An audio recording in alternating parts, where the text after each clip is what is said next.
The most feared mafia boss in Korea was about to marry the wrong woman, and the right one just walked through the door.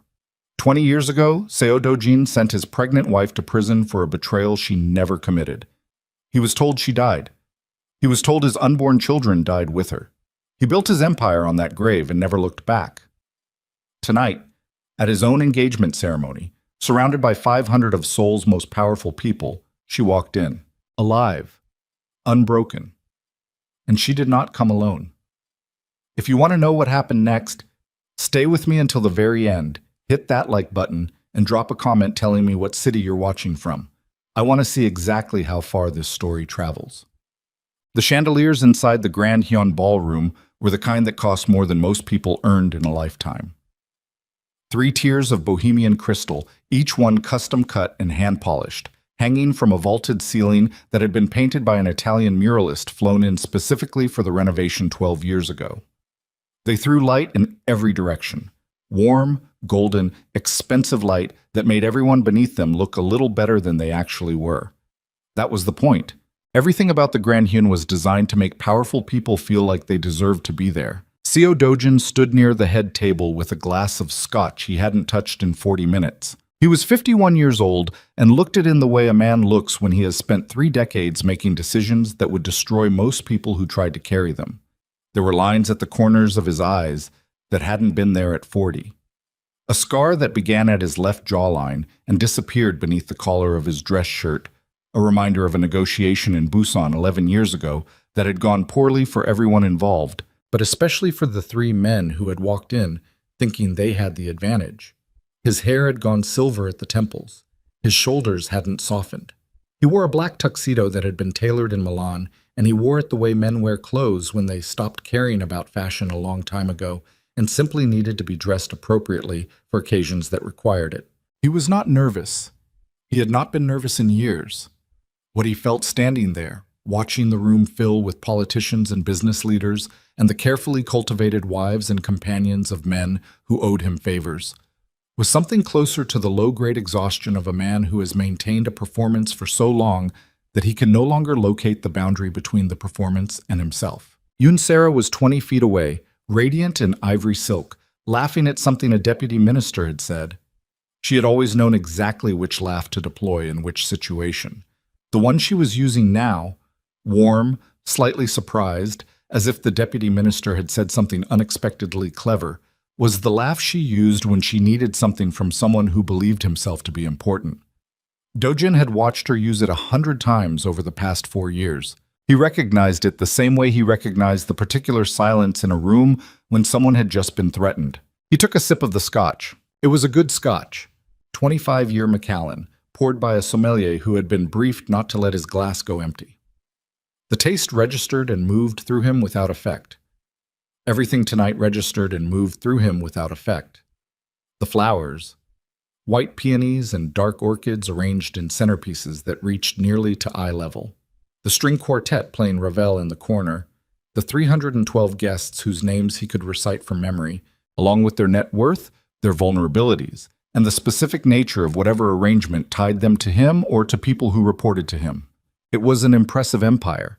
He had built it from almost nothing, from the wreckage of a family that had left him nothing useful except a name that meant something in the wrong parts of the city, and the particular quality of ruthlessness that develops in a boy who learns early that the world will not give him anything he does not take.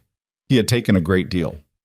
And he had protected what he took with a consistency and ferocity that had, over 30 years, made his name into something that operated like a physical force in certain rooms.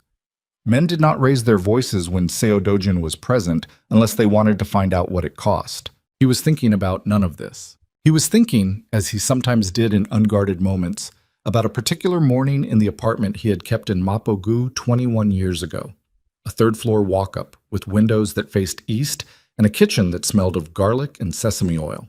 He had come home at 4 in the morning from something he couldn't remember anymore, some errand or obligation that had consumed the night, and she had been awake at the kitchen table with a cup of tea and a financial document spread out in front of her, annotating it in red pen with the focused precision she brought to everything that required her full attention. She had looked up when he came in, and her expression had been not disapproving, Not the worried expression he sometimes expected, but simply present, simply glad he was there. He had stood in the doorway for a moment before she said anything. There had been a particular quality to that silence that he had never found again in any room, in any country, in any conversation since. "You're late," she had said, and her voice had carried that particular texture. Not American exactly, but shaped by American cadences, English that had grown up alongside something else, something older. "I saved you food." He didn't know why that memory arrived on nights like this one. It arrived anyway. He set the scotch glass down. Cha Hyun-seok materialized at his elbow with the quiet efficiency of a man who had spent 15 years learning how to appear exactly when required and vanish exactly when not.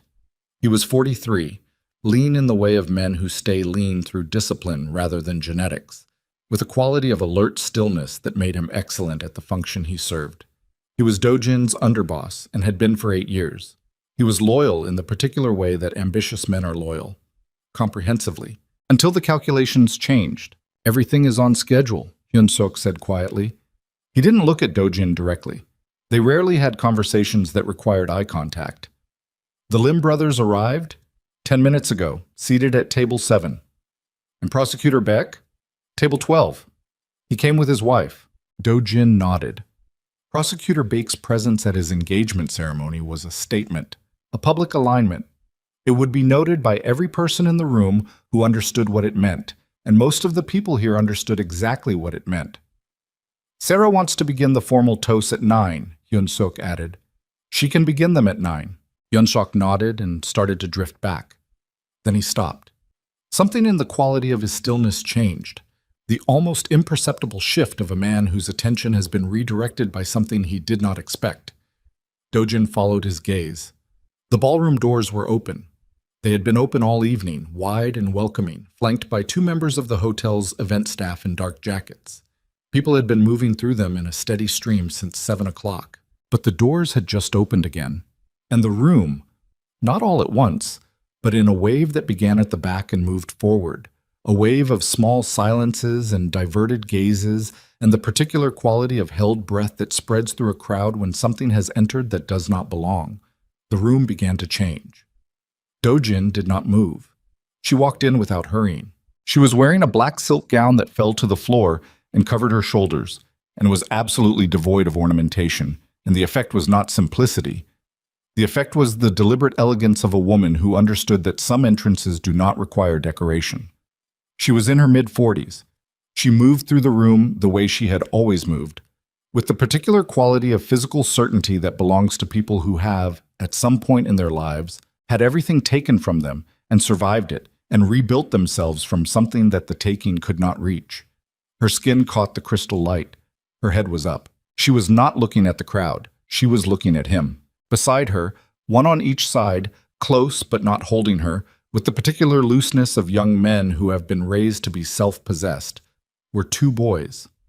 Not boys. Men.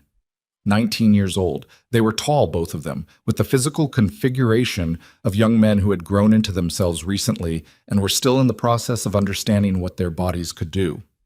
One wore a dark suit that fit him perfectly. The other wore the same suit, slightly differently arranged.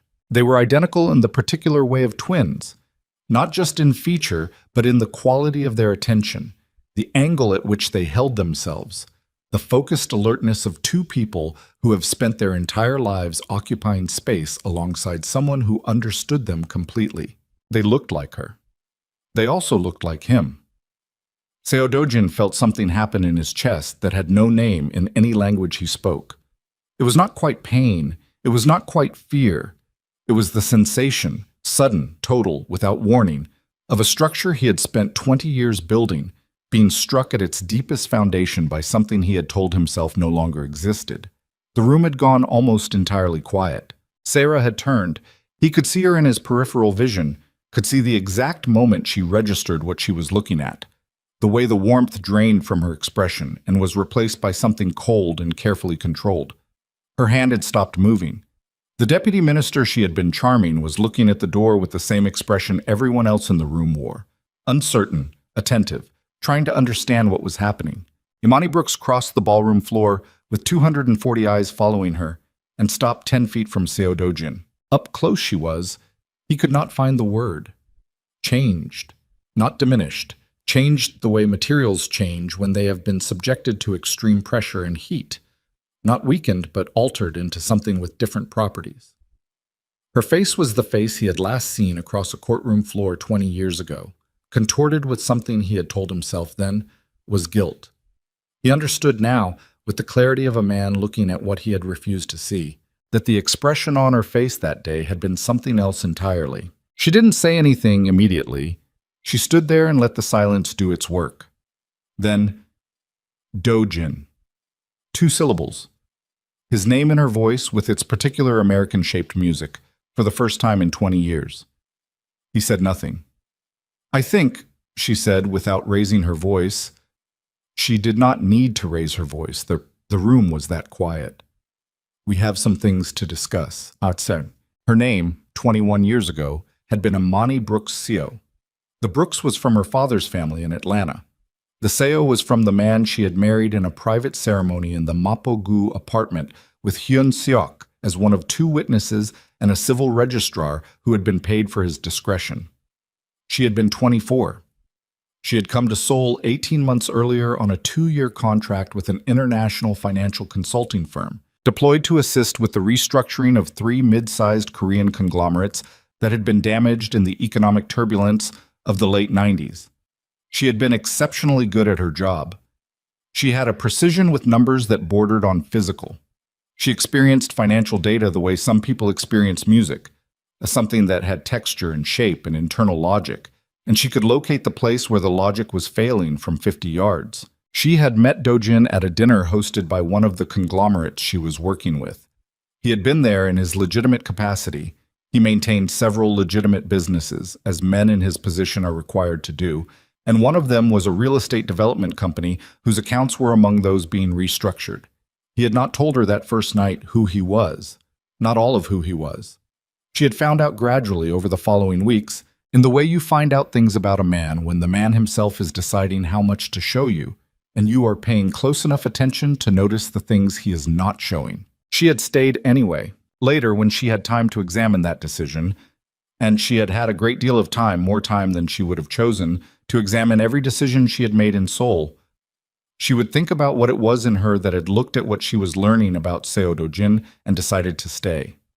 It wasn't naivete. She had not been naive at 24. She had grown up with enough knowledge of the ways the world operated, the ways power moved, the ways men who held it behaved, to recognize what she was seeing. She stayed because there was something in him, beneath the controlled surface of a man who had learned early to show nothing, that was, she had searched for the right word for years, real. There was something in him that was real in a way that the careful social performances of people who had grown up with security and expectation were not. He was ruthless and capable of things she knew better than to examine too closely. And he was also alone.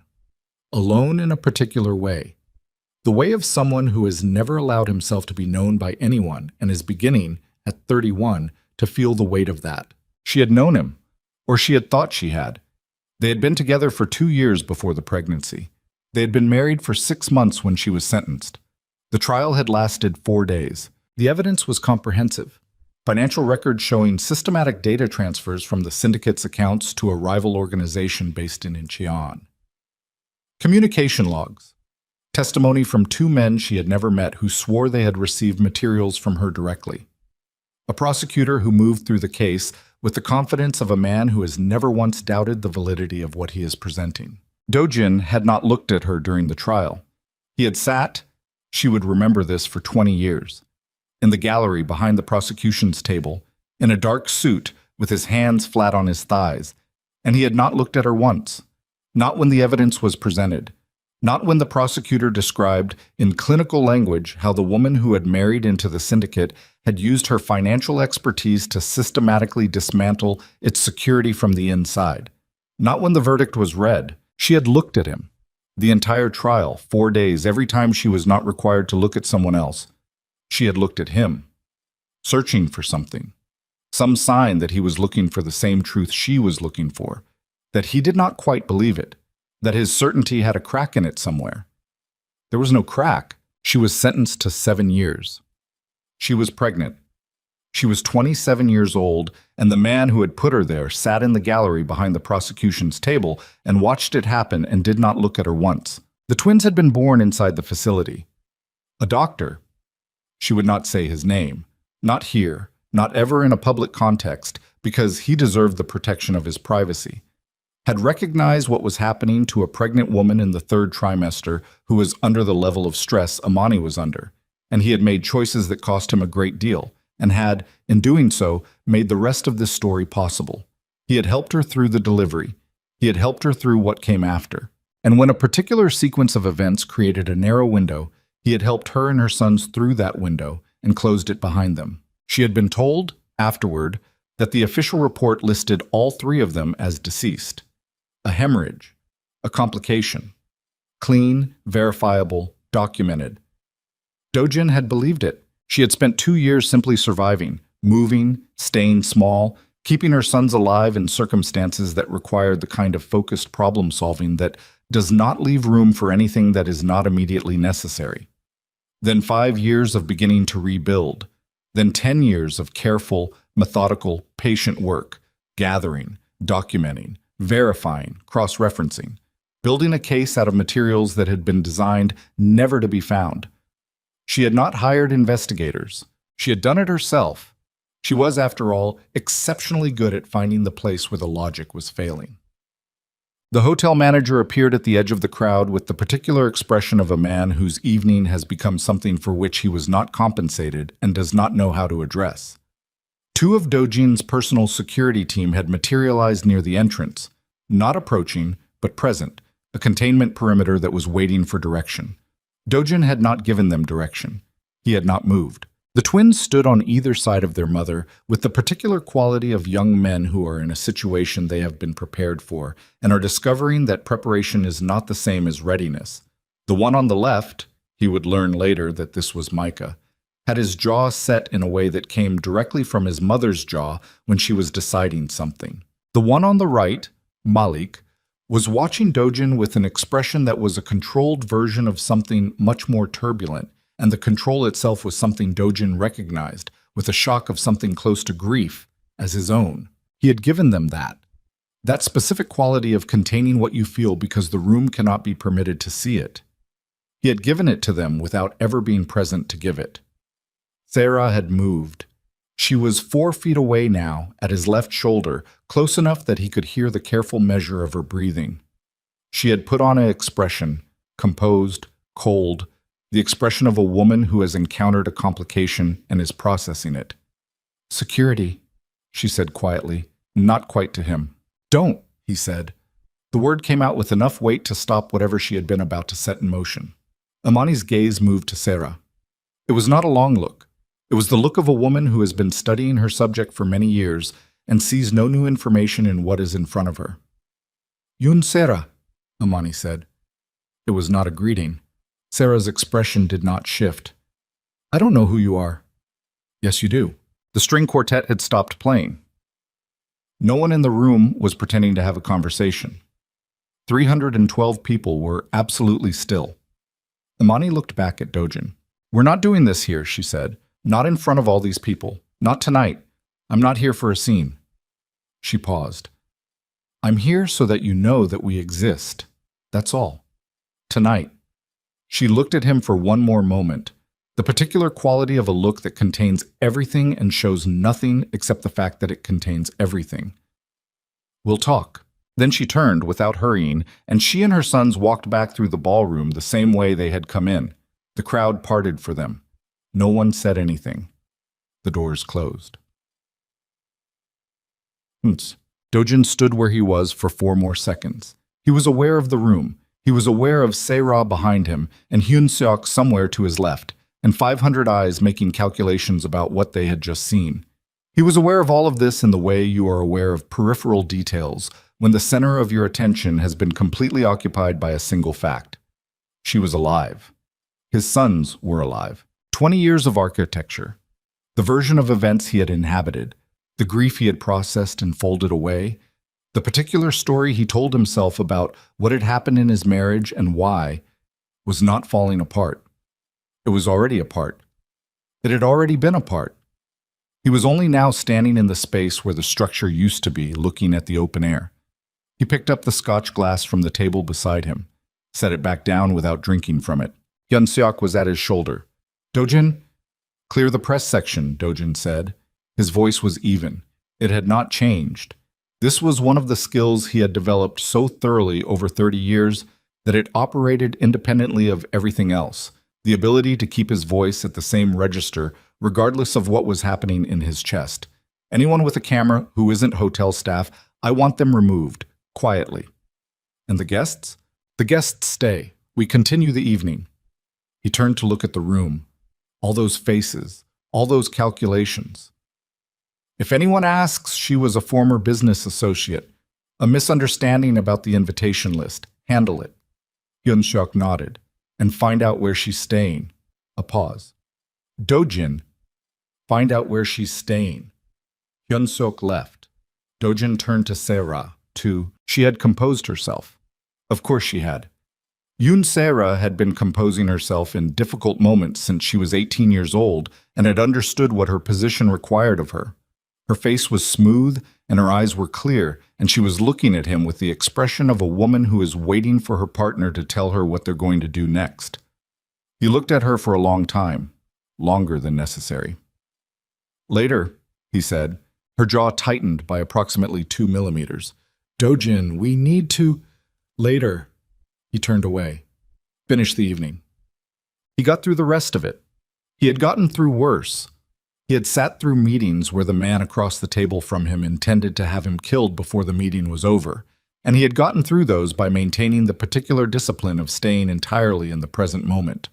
Not in what had already happened, not in what was about to happen, but in the specific texture of the now, the immediate, the manageable. He accepted toasts. He said the correct words. He stood beside Sarah for photographs that would appear in business publications and social columns, and he put his hand at the small of her back the way the occasion required. He answered questions from the deputy minister about the new development project in Gangnam, and he spoke with the Lim brothers about an arrangement in Incheon that needed resolution, and he spent 6 minutes with Prosecutor Baek discussing absolutely nothing of substance while communicating, through the grammar of their shared understanding, that the arrangement between them remained intact. He did all of this. And underneath all of it, with the precision of a mind that had been trained by decades of necessity to run multiple processes simultaneously, he was thinking. She had built a case. He knew this as certainly as he knew anything. She had not come here on impulse. Everything about the way she had walked into that room, the timing, the restraint, the refusal to make a scene, the specific choice of this night and this venue with this many witnesses, everything about it was structured. She had not come here to shout. She had come here to establish, in front of 312 people who would each tell 10 other people, that she was alive and had returned and had not come alone. It was an opening move. It was, he recognized with something he could not quite name, something that was partly dread and partly, inexplicably, something almost like respect, a very good one. He left the event at 11:15, 30 minutes after the last guest had gone. His driver brought the car around. He sat in the back seat with the city moving past the windows and his phone in his hand, not looking at it. She would have documentation. She would have spent years building documentation that he could not simply make disappear, because she would have anticipated the attempt. She was too precise for anything else. He remembered her at the kitchen table at 4 a.m, annotating the financial document in red pen with the focused precision of someone who knew exactly what she was looking for and would not stop until she had found it. She had brought their sons. That was the part he could not, the part that kept. He was 51 years old, and he had not cried in longer than he could accurately calculate, and he was not going to cry in the back seat of his car. But there was something happening in his chest that had no other name for it, some pressure that had been building for 20 years in the place where a particular kind of grief had been sealed and compressed and never allowed to move. His sons, 19 years old, Malik's controlled turbulence, that specific quality of contained feeling that was his own reflection looking back at him, Micah's jaw set with Imani's particular determination, alive, in Seoul, 10 miles away or 5, or whatever distance she had chosen. His phone buzzed. Hyun-seok. She's at the Yeonhue, registered under a different name, paid in cash. She has people with her, at least two, possibly more. He read it twice, put the phone face down on the seat. He told his driver to go home. He did not sleep that night. He sat in the study of his Hanam-dong house, in the dark, with a glass of scotch he did not drink. And he did the thing he had been trained out of doing by 3 decades of necessity. He let himself think about it. All of it. The apartment in Mapogu, the trial, the 4 days in the gallery where he had refused to look at her, the official report that had arrived 3 months after the sentencing, typed on institutional letterhead, with the particular clinical language of a document designed to close something. He had believed it. He had wanted to believe it. That was the truth he had been avoiding for 20 years. The report had arrived at a moment when believing was easier than the alternative, easier than looking for the crack in his certainty, easier than asking the question that, asked, could not be unasked. He had wanted the clean grief of loss. He had not wanted the contaminated grief of being wrong. He had signed the order. He had sat in the gallery. He had read the report and felt the specific numbness of a man who has confirmed what he already knew, and he had folded the thing away and gone back to building his empire. And she had been alive, raising their sons, in some city, in some apartment, on some ordinary morning when he was here in Seoul attending to his empire and believing himself to be a man who had suffered a great loss and survived it. He sat in the dark for a long time. At 2:30 in the morning, his phone buzzed again. An unknown number. A message containing nothing except an address, a time, 8 a.m., and 4 words. Come alone. No security. He looked at the message. Outside, the city was doing what cities do in the last hours before dawn, settling into the particular quiet of the almost still, a quiet that is not peaceful but simply exhausted, the quiet of something that has been in motion too long and has briefly, only briefly, stopped. He put the phone down. He would go. He already knew he would go.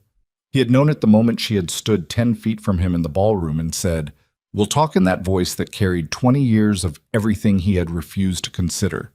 He would go because whatever she had built, whatever documentation, whatever case, whatever version of the truth she was prepared to present, he needed to look at it. He needed to sit across from her and look at it with no intermediary and no gallery behind the prosecution's table and no performance of certainty. He was not certain of anything tonight. He was, for the first time in a very long time, not certain of a single thing. Somewhere across the city, in a room at the Yeonhue registered under a name he didn't know, Imani Brooks was either asleep or she was awake at a table, the way she had always been when there was work left to do. And his sons, were somewhere in those same rooms, in Seoul, breathing the same winter air. He picked up the glass and finally drank. It was the best scotch he owned, and it tasted like nothing at all.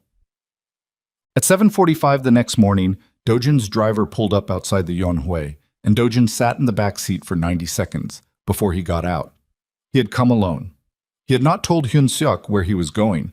He had left his personal security detail at the house, which was something he had not done in 11 years, not since a situation in Busan that had reminded him permanently of the consequences of operating without protection.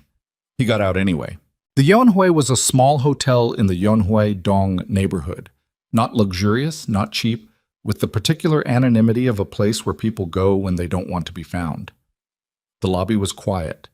A woman at the front desk looked up when he entered and looked back down at her screen without reacting to him. Either she didn't recognize him or she had been paid not to. He took the elevator to the 4th floor, room 412. He knocked. For a moment there was nothing, then movement, the specific sound of someone who has been waiting for a knock, deciding how long to wait before answering it. The door opened. Imani stood in the doorway in dark slacks and a white shirt, her hair pulled back, a coffee cup in her hand. She looked at him the way she had looked at him across the ballroom, with the total attention of someone who has been studying their subject for years and is now, for the first time, studying them in close quarters. Behind her, through the open doorway of the adjoining room, he could see one of the twins, Malik, he thought, at a table with a laptop, not looking up. "You came alone," Imani said. "You asked me to." She stepped back from the door. He walked in. The room was organized with the particular precision of someone who has spent time living out of temporary spaces and has learned how to make them functional. On the table beside the window were 3 thick binders, manila folders, a laptop, a small external hard drive. She had been building this, whatever this was, for a long time, and she had brought the physical evidence with her. She had brought it to Seoul. She had been planning to come here for longer than just these past weeks. She set her coffee down on the table and turned to face him. "Sit down," she said. He looked at her for a moment, then he sat. She remained standing. She opened the first binder. 20 years ago, she began, with the precision of a woman who has rehearsed this presentation not because she is performing it, but because she has lived with these facts for so long that they have taken on the quality of structure. "Someone gave you documents that proved I had been leaking your financial network to the Incheon organization. I want you to tell me what you remember about those documents. Specifically, where you received them, who gave them to you, and how quickly the evidence came together." Dojin looked at the binder, then at her. "Amani, I'm not asking for an apology right now," she said. "I'm asking for information. Tell me what you remember." He was quiet for a moment. Then he began to talk. And outside, through the 4th-floor window, Seoul was waking up gray and cold under a winter sky, moving through its ordinary morning with no knowledge of what was being laid out on the table in room 412 of the Yeonhue.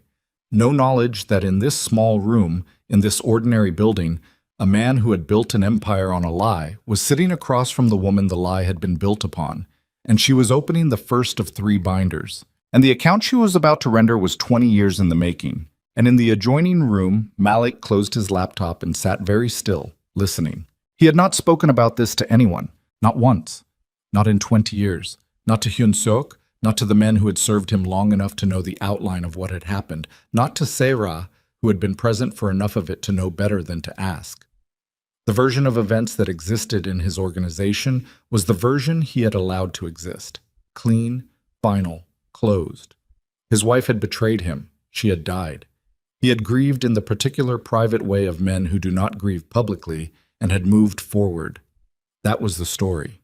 It had the quality of fact because he had never permitted anyone to question it. Now he sat across from Amani in room 412 of the Yeonhue, and she was asking him to dismantle it piece by piece, and he found, to his own controlled alarm, that he could not locate a reason to refuse. "The documents came through Hyun Seok," he said. His voice was even. "He brought them to me on a Thursday. I remember the day because I had just come back from a meeting in Busan that had run 3 days long, and I was tired. I wasn't thinking clearly." He paused. He had a full package. Financial transfer records, communication logs, timestamps. 2 witnesses who had provided signed statements. Imani had opened the first binder and was not looking at him. She was looking at the pages. "Did you verify the witnesses yourself?"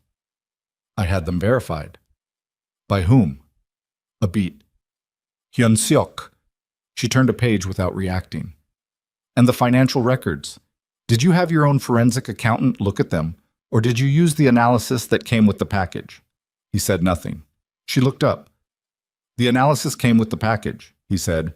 "So everything you used to convict your pregnant wife was sourced, verified, and interpreted by one person." He held her gaze. "At the time, I had no reason to question. I know you didn't." She said it without heat, which was worse than if she had said it with heat.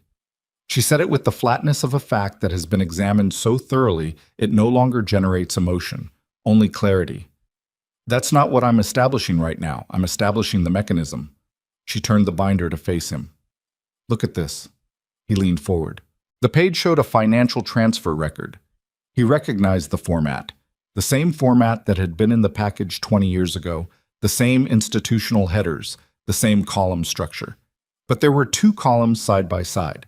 One was labeled Original, one was labeled Source Document. The numbers were different, not dramatically. 3 digits transposed in an account number. A date stamp that had been moved by 4 days. Small corruptions, the kind that would be invisible to anyone who was not looking for them, who had no reason to suspect they needed to look. "Where did you get the source document?" he said. "From the Incheon organization." He looked up sharply. "They don't exist anymore," Amani said. The organization that Seira supposedly caught me leaking to. They dissolved 6 years ago. When they dissolved, their records became available through channels I'm not going to specify. She turned another page. The Inchin organization never received the information those documents claimed they received, because the transfer never happened. The records were fabricated. She paused. Specifically, they were fabricated by someone with access to your organization's internal financial architecture. Someone who knew exactly what the records needed to look like. Someone who understood your verification protocols well enough to know they would hold if no one looked too closely. Dojin sat very still. Seira, he said. She had access, Amani said. You gave it to her. She was running the Gangnam operations accounts at the time. You trusted her because she'd been with the organization for 3 years and she was efficient and she wanted to be more than she was. And you thought giving her access was a controlled way to let her prove herself. She looked at him steadily. She used it. He stood up. He didn't go anywhere. He stood up because he needed to not be sitting, because what was happening in his body required more space than a seated posture could contain. He walked to the window. Outside, the street was moving through its ordinary morning.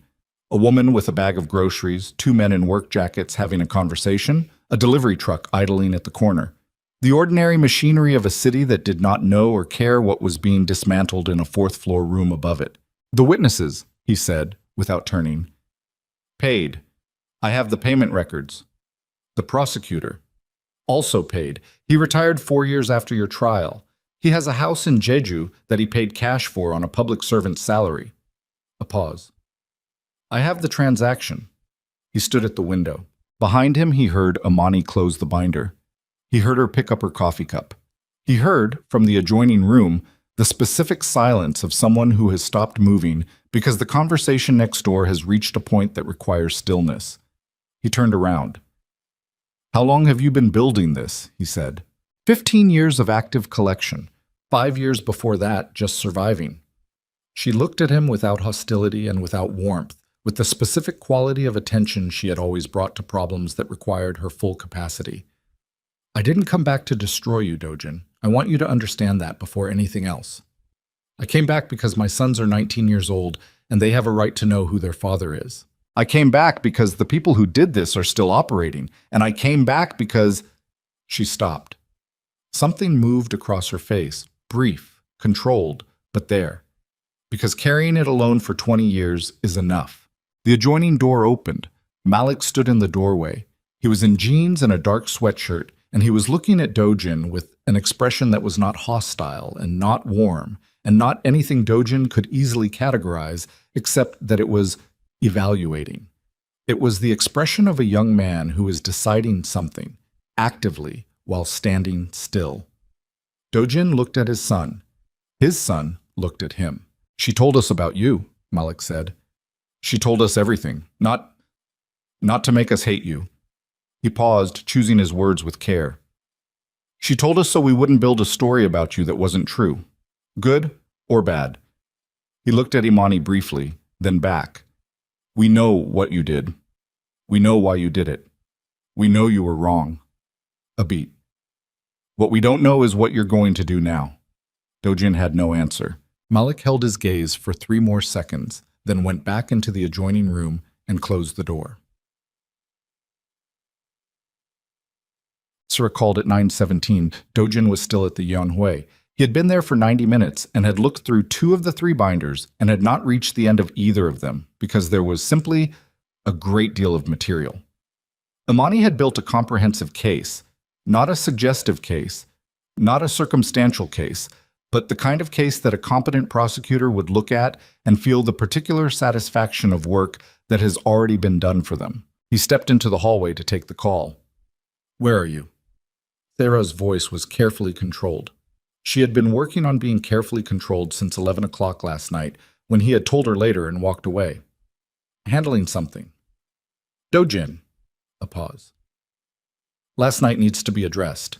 The questions I've already received from 3 board members alone. Tell them nothing. That's not a strategy. It is for today. He looked at the door to 412. I'll be at the office at noon. We'll talk then. Another pause. longer. He could hear her processing, could hear in the specific quality of her silence the calculation she was making. Sarah was very good at calculations. She had always been very good at them. He was standing in a hotel corridor with the third binder open in his hands, understanding fully and finally exactly how good she was. "Who is she?" Sarah said. "I told you. Old business." "Don't." Her voice dropped. Not louder. Quieter, which was more dangerous on her. "Don't do that. I know who she is. I knew the moment she walked into that room." A beat. "How much does she have?" He said nothing. "Dojin, how much does she have?" "Noon," he said, and ended the call. He stood in the corridor for a moment. His heartbeat was at its normal register. He had spent 30 years building the physiological discipline to keep it there. But beneath that, there was something working, something that had no name except the sensation of a man standing on ground that has been revealed as less solid than he believed. He went back inside. Well, Micah was in the room now. He had emerged from the adjoining space at some point while Dojin was in the corridor and was sitting in the chair across from the table, eating an apple with the focused efficiency of someone who has decided that the conversation happening around him is information to be gathered and processed rather than participated in. He was slightly different from Malik in the way that identical twins are different. Some quality of the face arranged by habit into a slightly different default expression. Where Malik's default was watchful, Micah's was considering. He looked like a person who is perpetually in the middle of working something out. He looked up when Dojin came back in. "She said you were good with numbers," Micah said. Dojin looked at him. "She said that's where you and her were alike. She said you both did the same thing. You could look at a structure and see where it was weak." He took another bite of the apple. "She said that's why it worked, the frame, because whoever built it knew how you thought." Dojin sat back down. "She's right," he said. Micah nodded slowly, not like he was agreeing, like he was filing it. He looked at his mother. "You should show him the last section." Imani had been watching this exchange with an expression that was carefully neutral and not quite as successful at neutrality as she intended. There was something in the way she looked at her sons, a quality of attention that was different from every other quality of attention she deployed, that had nothing careful about it. It was the look of someone who has kept two people alive for 19 years through an effort that cost everything available, and is now watching them operate in the world, and feels the specific feeling of that. She opened the third binder. "This is the section you won't want to see," she said. "Show me anyway." She turned it to face him. The last section of the third binder was not about Sarah. It was about Hyun Seok. He went through it slowly. Imani sat across from him and let him go through it without commentary, which was its own kind of precision. She understood that this particular information needed to be received without narration. Hyun Seok had not simply been the delivery mechanism for the forged documents. He had known. He had known from the beginning because Sarah had not been working alone. The arrangement between them had begun 2 years before Imani's arrest, in the particular way of arrangements that begin with mutual advantage and calcify into something that cannot be exited without cost. Sarah had needed someone inside the organization's operational core to make the forgeries credible. Hyun Seok had needed something from Sarah that the documents did not specify, but that the financial records strongly implied: a payment, received in 3 installments, through an account registered to a shell company in Singapore. He had been bought.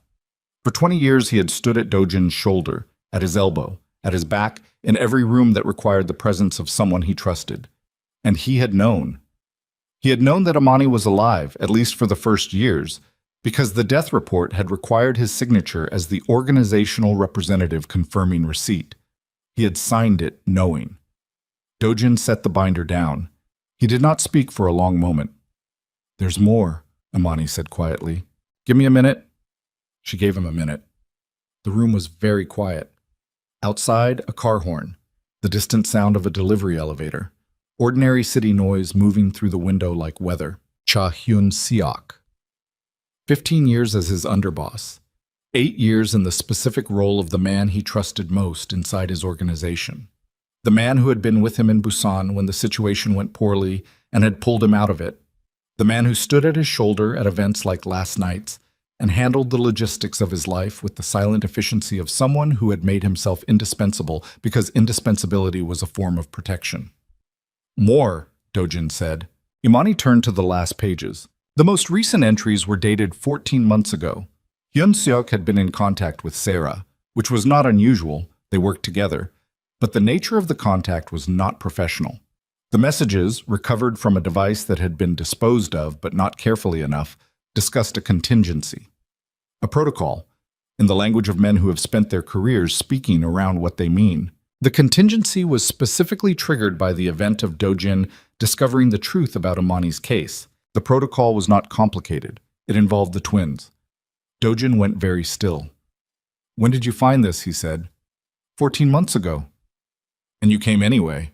"I came because I've spent 14 months making sure that if anything happens to Micah or Malik, every piece of documentation in these binders goes simultaneously to 6 prosecutors across 3 jurisdictions, 3 international journalists, and the Financial Crimes Division of an organization I'm not going to name." She looked at him without blinking. "Anyone who touches my sons touches the trigger." He looked at her for a long moment. "You should have come to me first," he said. "Before last night. Before the hotel. You should have—" "I did not trust you," she said simply. "I needed you to see the evidence in circumstances where you could not make it disappear before you'd looked at it. Last night was controlled exposure. This morning is the actual conversation." She folded her hands on the table. "I still don't fully trust you. I want you to know that. I'm not here because I believe you're a good man. I'm here because you are their father, and because the people who did this are still walking free inside your organization, and you're the only one in a position to do anything about it." Micah had put down the apple. Malik was in the doorway again. Dojin looked at his sons. Both of them. Together. He thought about the contingency. The protocol. He thought about Hyun-seok standing at his elbow last night, watching Imani walk into the ballroom, watching the twins, and calculating. Making calculations with the practiced speed of a man who has been making this particular calculation in the background for 14 months, waiting to see if it would ever become necessary. "He knows you're here," Dojin said. "He knows I was at the hotel last night," Imani said. "He doesn't know about this room." "He will by noon." "Yes," she said, "which is why we need to decide right now what you're going to do." Dojin stood up again. He walked to the window again. The street below was the same street, same ordinary morning, same machinery of the city that did not know or care. He was 51 years old, and he was standing in a hotel room with the woman he had sent to prison for a crime she did not commit. And his sons were watching him from across the room, and somewhere across the city, the man who had made it all possible was standing at a desk, or in a corridor, or in a meeting, moving through his morning as if the ground beneath him was solid. "The engagement," Dojin said. "That's your decision. Sarah knows you have this. She knows I have something. She doesn't know how much. She'll move fast once she does." "Yes," Imani said. "She will." He turned from the window. He looked at Malik first, then Micah. His sons, 19 years old, alive in soul because a doctor had made a choice 20 years ago, and their mother had made 1,000 choices after that, each one more difficult than the last, in service of keeping them in the world. He looked at Imani. "I need 48 hours, he said. "To do what?" "To position things so that when this breaks, it breaks the way you want it to break, and not the way Sarah wants it to break." He paused. "I have people in the organization who are clean, not many. Enough. I need to move them into positions where they can't be used against us when Hyun-seok realizes what's happening." Imani was quiet for a moment. "You said us," Micah said from across the room. Dojin looked at him.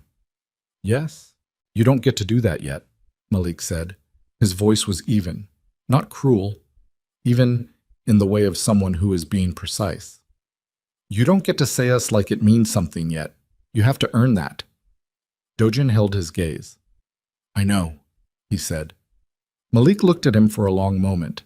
Then he looked at his mother. Imani was watching Dojin with the expression of a woman who is making a calculation that she has been building toward for 20 years, and has now arrived at the moment of execution. She had given him the evidence. She had given him the truth. She was not giving him her trust. She had said that clearly, and she meant it. But she gave him something. 48 hours, she said. And Dojin, she waited until he looked at her directly. If Hyun Seok or anyone else gets near my sons during those 48 hours, the triggers go. Understood. I want to hear you say it. If anyone gets near your sons, he said, I will pull the triggers myself. Outside, a cloud moved across the winter sun, and the room dimmed briefly, gray light replacing the pale gold that had been coming through the window. And in that moment, the four of them existed in the same space in a way that had no precedent and no map, bound by damage and blood, and 20 years of the particular distance that is created when the truth is buried alive and left to breathe in the dark. Then Dojin picked up his jacket from the back of the chair. He looked at his sons one more time. He walked to the door. He had 48 hours, and a man he had trusted for 15 years who had been his enemy for 20, and a woman he was engaged to marry who had built his world on a grave, and the machinery of the thing he had spent his life constructing was about to be turned. He made it to his car before his phone rang. Not Sarah, not Hyun Suk. The number on the screen was one he had assigned to a man named Park Tae-won, a forensic accountant who had worked inside the organization's financial division for 11 years, and who was, as far as Dojin had been able to determine over the course of those 11 years, genuinely clean. Not clean in the way of men who simply hadn't been offered the right price yet. Clean in the more durable way, the way of someone who understood exactly what surrounded him and had made a private decision, early, about the kind of man he intended to remain. Taewon was one of the people Dojin had been thinking about when he told Imani he needed 48 hours. He answered. Tell me you're not at the office, Taewon said. His voice was tight in a way it had never been in 11 years of careful professional distance. I'm not at the office. I'm in my car in Yeonhwae-dong. A breath. Don't go to the office. Dojin went still. Talk. Hyun Seok called an emergency session this morning, 45 minutes ago. Senior operational staff only. I was not included, which is how I know something is wrong because I handle the accounts for 2 of the 3 people in that meeting, and there is no operational reason to exclude me. A pause. He also pulled the security rotation for your personal detail. All 4 men on your primary team have been reassigned to facility protection as of 6 this morning. Dojin looked out the windshield at the empty street. He moved fast, he said, mostly to himself. There's more. Taewon's voice dropped further, not in volume, but in register. The drop of a man who is saying something he wishes he did not have to say. The woman from last night, the one who came into the ballroom. Someone ran her travel records this morning, her hotel registration, her entry documents. A beat. I don't know who pulled it, but the request came from inside the building. When? Timestamp says 5:43 a.m. 5:43.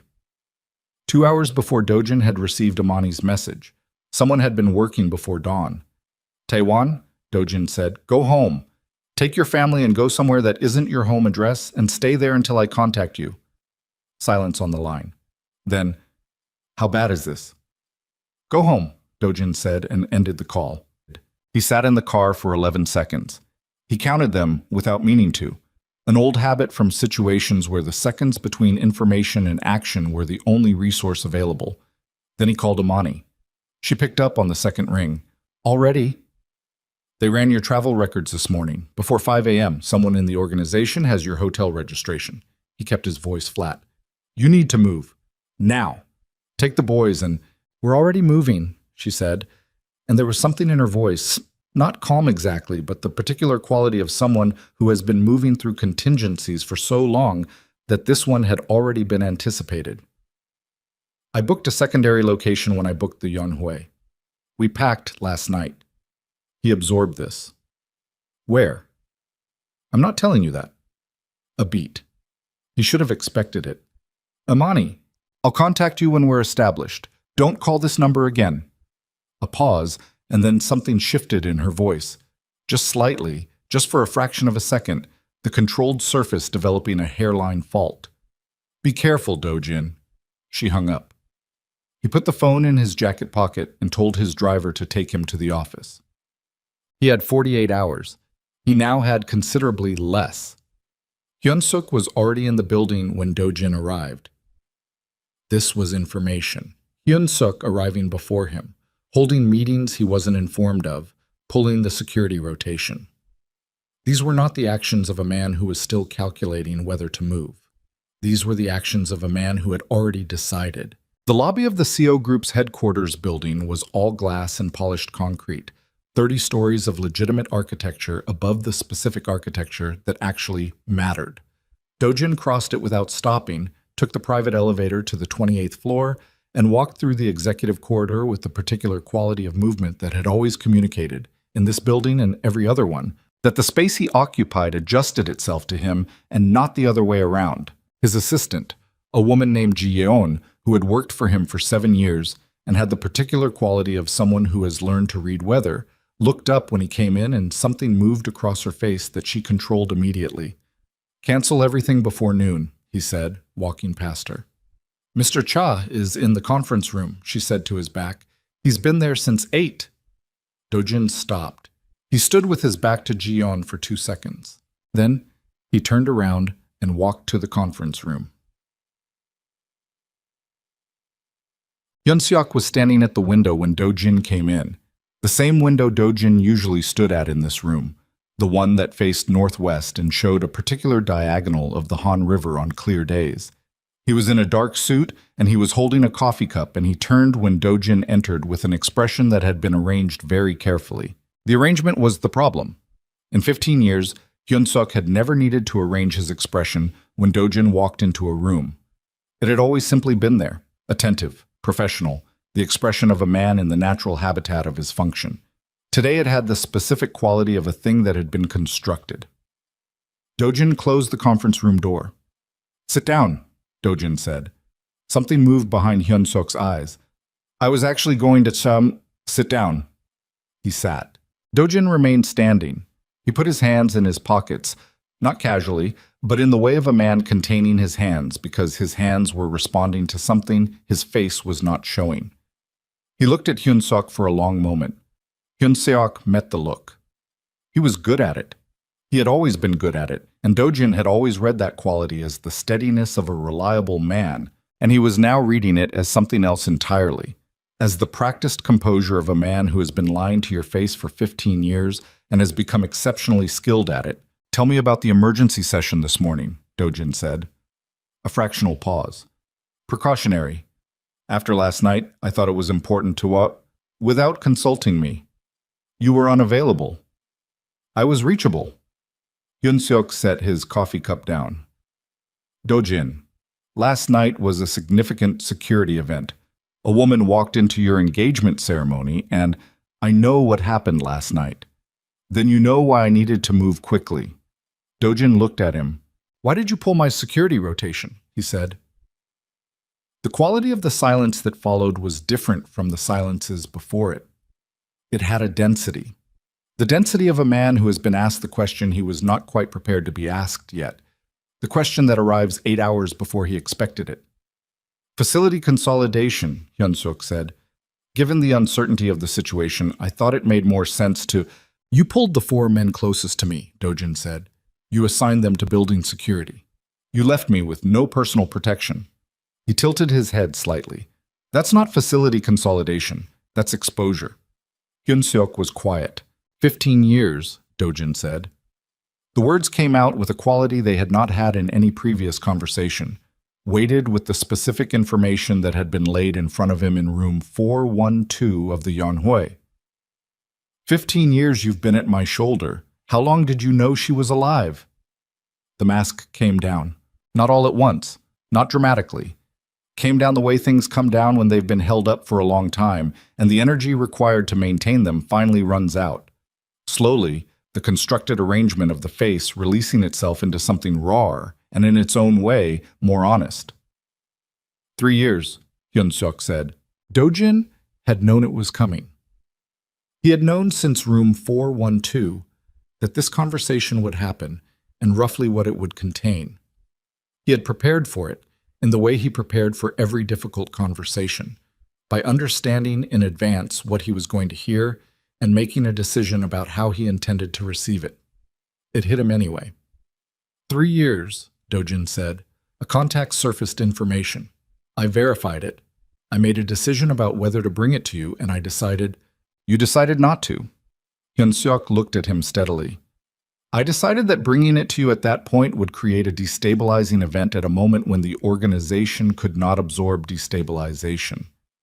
The organization, Dojin said softly. Yes. Not me. Not my sons. The organization. Hyun-seok was quiet for a moment. When he spoke again, his voice had changed, not louder, but stripped of the professional layer, arriving at something underneath that was less managed. Dojin, what you're building with that woman, what she's building against this organization, it will destroy everything. 30 years, everything you've constructed, everything the people in this organization have built their lives around. He leaned forward slightly. She doesn't want reconciliation. She wants to burn it down. And you are going to let her because you feel— What? Dojin said. What do I feel? Hyun-seok stopped. Tell me what I feel, Dojin said. Tell me what I feel, Hyun-seok, that is less important than the organization. The silence between them had a different quality now. Not the silence of a professional conversation pausing for emphasis, but the silence of two men who have been standing on opposite sides of a line that has only just become visible, looking at each other across it. She's going to bring it all down, Hyun-seok said. And you're going to let her because you're standing in a hotel room with two boys who look like you, and you feel guilty about something that happened 20 years ago and cannot be changed. I sent my innocent wife to prison. I sent her, Dojin said. I signed it. I sat in the gallery for 4 days and I did not look at her once because I did not want to look at her. Because looking at her would have required me to do what I did not want to do, which was to examine the evidence myself instead of accepting what you put in front of me. Hyun-seok said nothing. I want the Singapore account, Dojin said. All the blood left Hyun-seok's face. The shell company, Dojin said. The 3 installment payments. Sierra paid you in 2003 and 2004. And I want the account details. And I want to know every other arrangement you've had with her since then, because the documentation I've already seen is enough to put you in a room for the rest of your life. And what I'm offering you right now, in this moment, is the opportunity to give me everything before I stop offering it. Hyun-seok stood up. Don't, Dojin said. You're not going to— Sit down, Hyun-seok. You're not going to hand me to prosecutors. You hand me to prosecutors, half of what I know about this organization goes with me. His voice had found an edge now. The edge of a cornered man doing the calculation of what leverage he still has. 20 years, Dojin. I know everything. Every arrangement, every account, every name. You hand me over and you go down with me. Dojin looked at him. I know, he said.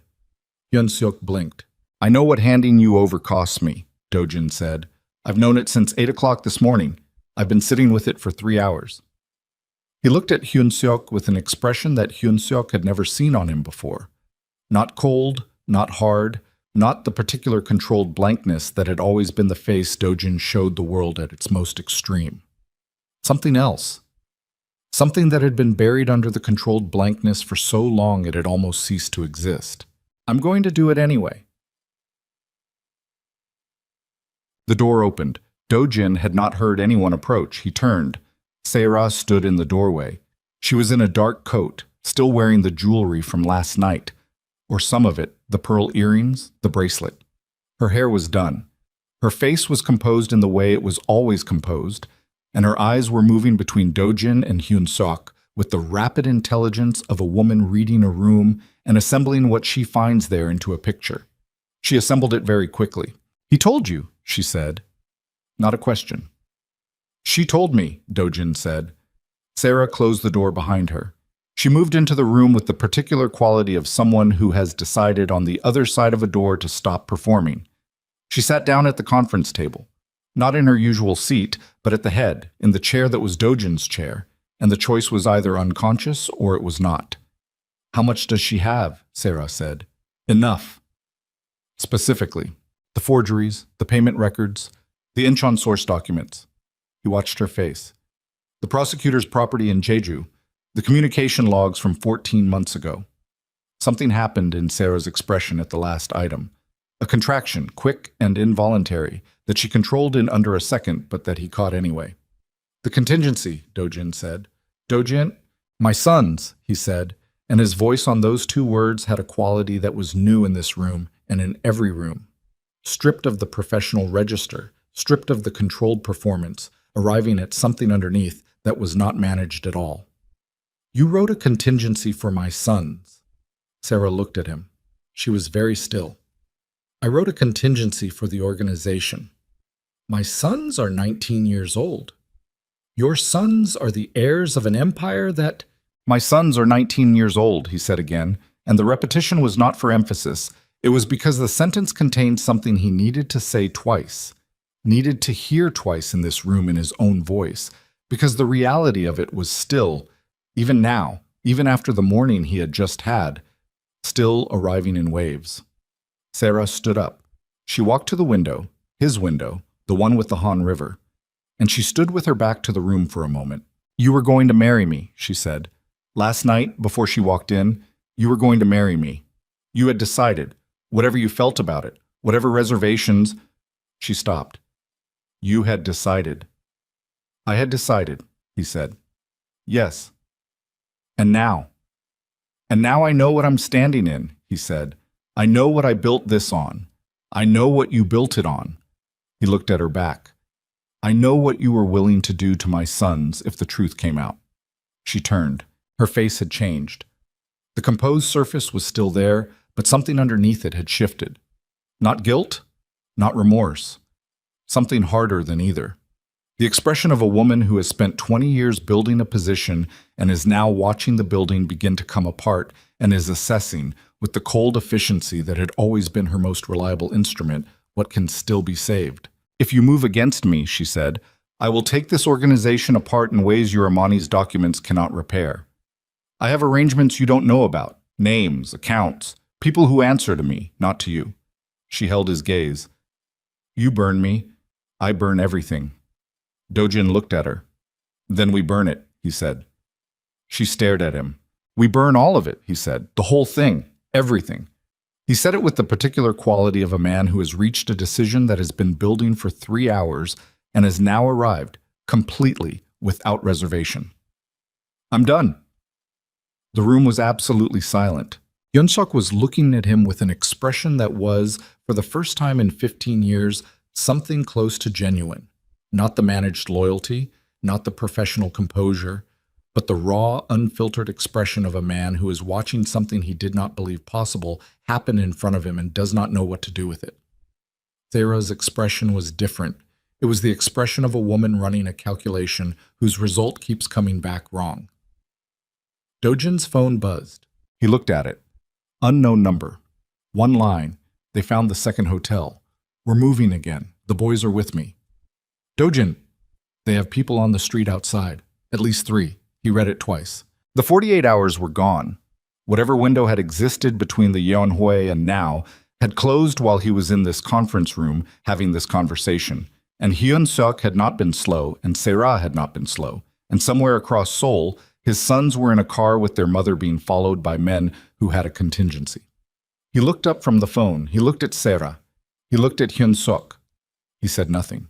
He walked to the conference room door, opened it, and walked out into the corridor. And behind him, Sarah said his name once.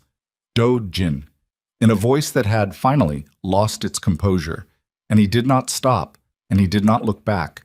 And the decision that had been made in that room sat in his chest like something that had been there for 20 years waiting to be made, solid and irrevocable and too late, and also, for the first time in as long as he could remember, entirely, absolutely his own. He called Taewon from the elevator. 3 rings. 4. I told you to go home, Dojin said when he picked up. I didn't go home. Taewon's voice had the particular texture of a man who has made a decision he knows is going to cost him. I went to the office. I've been pulling records for the past 2 hours. Dojin, the Singapore account isn't the only one. There are 6 shell structures I can identify right now, probably more. Hyun-seok has been moving operational funds for at least 8 years. Not skimming, moving, repositioning, building a parallel financial architecture. The elevator opened on the lobby. Dojin crossed it without slowing. He was building an exit, Dojin said. Or a replacement, Taewon said. The structures are positioned for continuation, not escape. Whoever holds the access codes when the original organization falls apart inherits something functional. Dojin pushed through the glass doors into the winter air. His car was at the curb. His driver looked up. "Send me everything you have," Dojin said. "Every account, every structure, every name attached to any of it. Send it to an address. I'm going to text you and then Taiwan, then go home. Take your family. Do not come back to that building." He got in the car. "Where?" his driver said. Dojin was already texting Amani's secondary number, the one she had given him at the Yonhui before telling him not to call the first one. He typed the secure address Taewon should send to. Then he typed, "Where are you? How far ahead of them?" The response came in 40 seconds. "Moving south, Itaewon area. 3 vehicles behind us. We've confirmed 2. Micah is driving. I need you to understand something. If you're sending anyone to intercept us, if this is..." He typed back before she finished. "I'm coming to you. Send me your direction. I'm alone." A pause. Longer than 40 seconds this time. Then, "Southbound on Sowol Row, silver SUV." He told his driver. He found them 7 minutes later on a side street off Sowol Row, where Micah had pulled the silver SUV into the gap between a parked truck and the concrete wall of a parking structure. It was a good choice. The angle killed visibility from the main road in both directions. Dojin's driver pulled in behind them, and Dojin was out of the car before it fully stopped. Amani was out of the SUV at the same moment. They stood in the cold between the 2 vehicles, and she looked at him with the rapid evaluating attention of someone assessing whether the situation has changed for better or worse. "2 vehicles are still on Sowol Row," she said. "They parked when we turned off. They're waiting." "They're not going to move yet," Dojin said. "Not while it's daylight. Not with civilians around." He looked at the SUV. Through the windshield, he could see Micah in the driver's seat, jaw set, watching him. In the back, Malik had his phone out and was doing something with focused speed. "How long have you been mobile?" "Since 7:15, when you called. You had everything packed." "I told you. I had a secondary location." She looked at him with the expression that was not quite anything he had a clean name for. "Did you talk to Hyun Seok?" "Yes." "And Sarah?" "Yes." A beat. "How did that go?" "I told them I was done." He said it without drama, without the weight of a man announcing a transformation. He said it the way you report a fact that has already occurred. The organization, the engagement, all of it. "I told them we burn it." Amani looked at him for a moment. "That was before my sons were in a car being followed," she said. "Yes." "So now it's not just the organization at stake." "No." She absorbed this. Her breath was visible in the cold air, short, controlled. And she was doing the thing she had always done in situations that required it, the thing he had always found, even now, even after everything, extraordinary, which was to take the full weight of the situation and process it with a precision that did not reduce or simplify it, that looked at every part of it and then made a decision. "There's a gala tonight," she said. He looked at her. "Sarah's hosting it. She moved it from next week. I got the notification this morning through a source inside the event company. She moved it to tonight, which means she moved it the moment she understood what was happening." Amani reached into the SUV and pulled out a tablet. She turned it to face him. "It's at the Han Sung, politically connected guest list, media presence. She's not running. She's doubling down. She's going to walk into that room tonight with your organization's senior leadership and your political contacts, and she's going to position herself as the person who identified and contained a security threat before it could damage them." She paused. "She's going to make herself the story before I can." Dojin looked at the tablet. The gala announcement. The guest list Amani had pulled. Deputy ministers, board members, 3 people from the Financial Crimes Division who were on Sarah's payroll. "She's building a wall," he said. "She's building a narrative. Once that narrative is established in front of those witnesses, once she's the person who managed the crisis, my documentation becomes a disgruntled ex-wife's revenge case. Everything I've built for 15 years becomes about motive and credibility instead of evidence." Amani's voice was steady. The steadiness of someone who has thought about this specific scenario and is not surprised by it, only by the speed. She's going to bury us in the story before we can tell it. The back door of the SUV opened. Malik got out. He was holding his phone. He looked at Dojin, and something in his expression had shifted from the evaluating distance of the hotel room to something more immediate. Not warmer, but present in a different way. "I've been watching the two vehicles on Sowell Row through traffic cameras," he said. He turned the phone to show a split-screen feed. Two angles, both showing sedans parked with their engines running. "There are two men in each car. The plates are registered to a logistics company in Mapo-gu." He looked at Dojin. "The company is a shell. It's in the financial records my mother has. It's one of Hyun-seok's structures." Dojin looked at his son. "How did you access the traffic cameras?" he said. Malik looked back at him with an expression that was entirely his mother's. "That's not the relevant question right now." Micah had gotten out of the driver's seat. He was standing at the hood of the SUV with his arms crossed and his eyes on the entrance to the side street, watching the gap, the angle, the way a driver watches an exit. He had positioned himself between the road and the vehicles without appearing to. Dojin noticed this and felt the specific feeling of a man recognizing something of himself in a person he does not yet have the right to claim. "The gala is at 8, Amani said. "It's 2:15. We have less than 6 hours. She looked at Dojin. "I need to be in that room tonight. I need to present the evidence in front of those witnesses before Sarah can establish her version. And I need it to be irrefutable. Not just compelling, irrefutable." "I have more coming," Dojin said. "Taewon is sending the shell account structures, 6 additional entities. With what you already have, it covers everything." "How long until I have it?" "An hour. Maybe less." Amani nodded. She looked at her sons. Something moved between the three of them.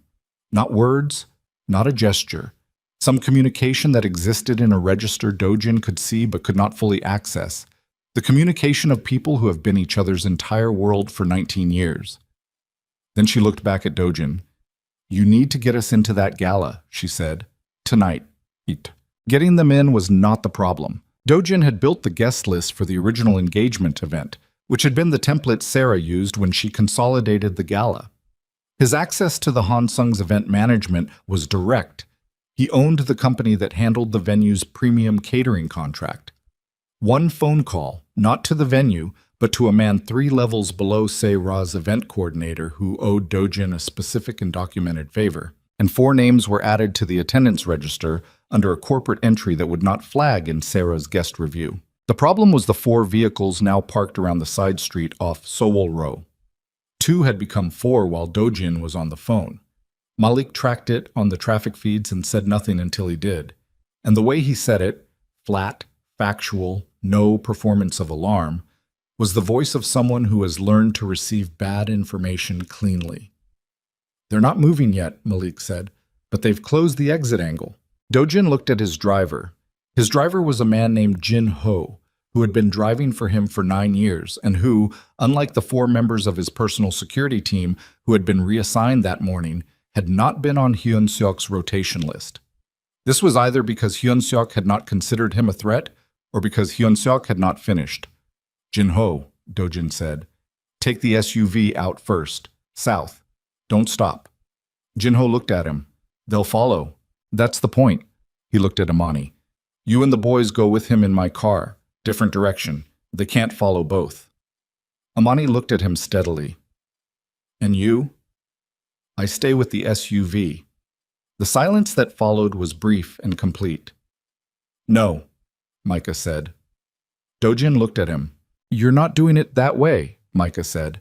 His voice had the same quality his mother's had when she was not negotiating, just stating. "You're not the distraction. You're the one who gets us into the gala. You're the one who can stand in front of those people tonight. You don't get to sacrifice the useful piece." Dojin looked at his son. "Then what?" he said. Micah looked at Malik. Another of those exchanges in the register Dojin couldn't fully access. Then Malik put his phone in his pocket and walked to the driver's door of the SUV. "I drive the distraction," Malik said. "Absolutely not," Amani said. "Mom." Not sharp. Patient. The patience of someone who has had this specific conversation before and knows how it ends. I've looked at the camera feeds. The box isn't complete. There's a window on the northeast side, so 30 seconds, maybe 40. If I move now before they close it, I'm out before they can reposition. He looked at her. Then I meet you at the address you used for the secondary location. Malik, I know these streets better than they do. He looked at Dojin. Do I have it right? That's what you were thinking. Dojin was quiet for a moment. Yes, he said. Imani turned to look at him with an expression he recognized and had no defense against. The expression of a woman watching two men make a decision about her son and being asked to accept it, and finding that the logic is sound and hating the logic and herself for finding it sound. 30 seconds, she said to Malik. Her voice had the quality of something that costs a great deal. You are out of that window in 30 seconds, and you go directly. I know, Malik said. He touched her arm once, brief, solid, and got in the SUV. 28 seconds later, the silver SUV turned north out of the side street at a speed that made the first parked sedan flinch into motion and then the second. And Dojin watched through the rear window of his own car as his son pulled two vehicles away from their position with the particular clean efficiency of someone who had been doing something for 19 years that Dojin had missed. Then Jinho drove south, and the side street was empty, and Dojin sat in the back seat with Imani on his left and Micah on his right, and none of them said anything for 4 blocks. Then Micah said quietly, He's fine. You don't know that? Imani said. He took the northeast gap at the right second. I watched it on the feed before I put my phone away. A pause. He's fine. Imani looked out the window. Her hands were in her lap and she was not moving them, but the quality of her stillness was the stillness of tremendous effort, not calm. Dojin did not say anything. He had nothing that would help, and he knew it. They had 4 hours before the gala. They spent 2 of them in a serviced apartment in Yongsan that Imani had rented under a third name. The secondary location, which turned out to be a clean 2-bedroom on the 6th floor of a building with 2 exits and an underground parking structure. The choice of someone who had been thinking about this kind of contingency for a long time. Malik arrived 41 minutes after them, having run Hyun-seok's vehicles through 3 district changes before losing them near Dongjak-daegyo. He came in and sat down at the kitchen table and accepted the coffee Imani put in front of him without speaking for a full minute. Then he said, That was actually kind of fun. Imani looked at him. I'm fine, he said. I told you. The tension in her face did not dissolve, but something in her shoulders moved. A single degree of release, barely visible, the particular physical vocabulary of a woman who has been holding something and is allowing herself very briefly to let it be slightly lighter. Taewon's files arrived at 3:47. Dojin opened them on the tablet and went through them with Imani across the table, the 2 of them working with the specific focused efficiency of 2 people who have discovered, in a situation that has required it, that they still understand each other's analytical language without translation. 6 shell structures, 42 months of parallel fund movement, 3 names that Dojin recognized as organizational leadership connected to Hyun-seok's architecture. And, at the bottom of the final file, flagged with Taewon's handwritten note in the margin of the scanned document, a series of payments made in the past 14 months to a private security contractor with an address in Incheon. The same Incheon. The contractor's business registration listed 5 employees. Their service description was generic, but the payment amounts and the timing aligned, with a precision that could not be coincidence, with the dates in the contingency protocol that Imani had found in the 3rd binder. He was already paying them, Imani said. For over a year, Dojin said. Across the table, both twins were looking at the tablet. They were ready before we arrived, Micah said. Before you arrived, Dojin said.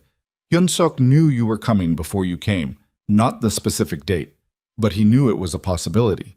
He was prepared. The room was quiet for a moment. Malik looked at Dojin. How did he know? Dojin looked at the files. He looked at the payment dates.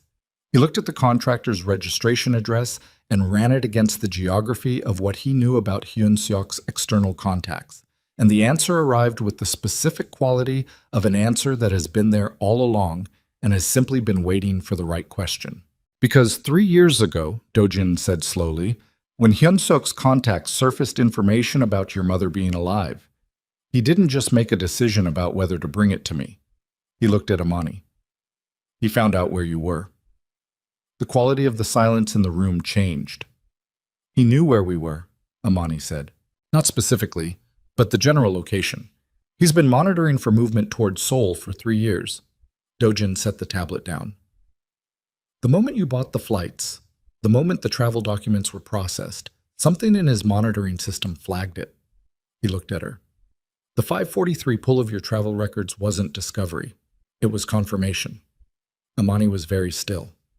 He's been ahead of us since we landed, she said. He's been ahead of you since you decided to come. The gala was in 3 hours. Sarah was, at this moment, in the Hansung Hotel managing a narrative. Hyun-suk was somewhere with a contractor he'd been paying for 14 months, and the specific knowledge that wherever the twins were, they were in Seoul, mobile, and the 48-hour window Dojin had asked for had collapsed into nothing. Dojin looked at the files spread across the table. Then he looked at Imani. I need to make a call, he said. There's a prosecutor, not Beck. Someone Beck doesn't know about. I've been holding him in reserve for 3 years for a situation where I needed someone outside my own arrangements. He paused. I need to call him now, and I need to give him enough to open a formal inquiry before tonight. If there's an active inquiry on record when Imani walks into that gala, Sarah cannot reframe the evidence as personal. It becomes official. Imani looked at him. You've had a clean prosecutor in reserve for 3 years. Yes. Why? He looked at her. Because, he said, I have known for 3 years that something was wrong. I didn't know what. I didn't know how wrong. But something in the way Hyun-suk managed the confirmation of your death, something I never examined because examining it would have required me to examine everything else. Something in it never sat correctly. He held her gaze. I wasn't ready to look at it, but I kept the option of looking at it, in case I ever became ready. The room was quiet. Micah was looking at him with the considering expression, the one that worked through things. Malik was looking at him with the watchful one, and Imani was looking at him with an expression he could not read, an expression that contained too many things at once to extract any single one cleanly. Make the call, she said. He picked up his phone. Outside, Seoul was moving through its late afternoon, the sky going gray and orange at the edges, the temperature dropping toward the particular cold of a winter evening in the city, the ordinary machinery of millions of lives proceeding in complete ignorance of the room on the 6th floor of the Yongsan building where a man was about to call a prosecutor he had been keeping in reserve for 3 years against the moment he finally became willing to use him. He dialed. It rang twice. This is Seo Dojin, he said. I have evidence of a coordinated criminal conspiracy involving the fabrication of judicial records, the corruption of at least 2 active prosecutors, and a current assassination plot against 2 civilians. I need to meet you tonight, before 8 o'clock. He listened for a moment.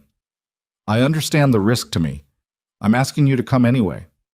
He listened again. Then, because everything I'm giving you includes myself, he said. I'm not offering you a partial case.